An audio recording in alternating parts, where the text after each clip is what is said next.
Can I go to the sleepover? I want you to promise me something. If there's any drinking, I want you to say, "No thanks, not my thing." I promise, Mom.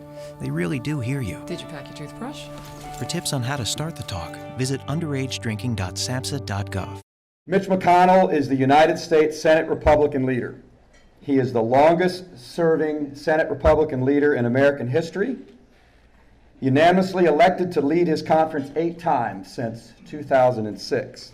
So let's give a warm Scott County welcome to the Republican leader of the United States Senate, Senator Mitch McConnell.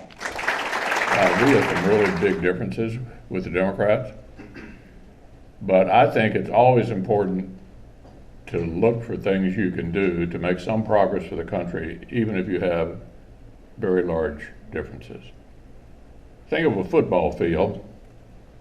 I feel like we always ought to try to identify anything between the 40-yard lines that can generate enough bipartisan support to make some progress for the country, no matter who's in charge, no matter who's in the White House, the House, or the Senate. Right now, we have a totally Democratic government, but it's close. The House is close, and the Senate's 50-50. And the only reason I'm not the majority leader is the Vice President is a Democrat. So if some of you are thinking, well, why are we worried about the Russians? The Chinese are the real problem. I would quote the Prime Minister of Japan, who said, if you want to send President Xi a message, beat Putin in Ukraine. So this is extraordinarily important. So far, the support has been on an almost totally bipartisan basis.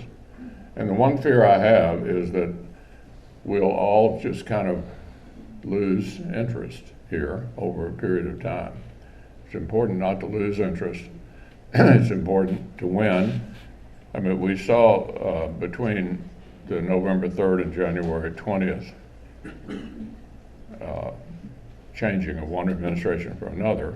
There were those who were trying to prevent the orderly transfer of power for the first time in American history. That was not good. It was thwarted. And I guess that's had some impact on the poll that you referred to, that people, but look, I think we have a very solid democracy. Very little election fraud. There is some. I mean, we've had people in Kentucky go to jail for that. It happens occasionally. But our democracy is solid, and I don't think of the things that we need to worry about, I wouldn't be worried about that one. Okay, thanks everybody.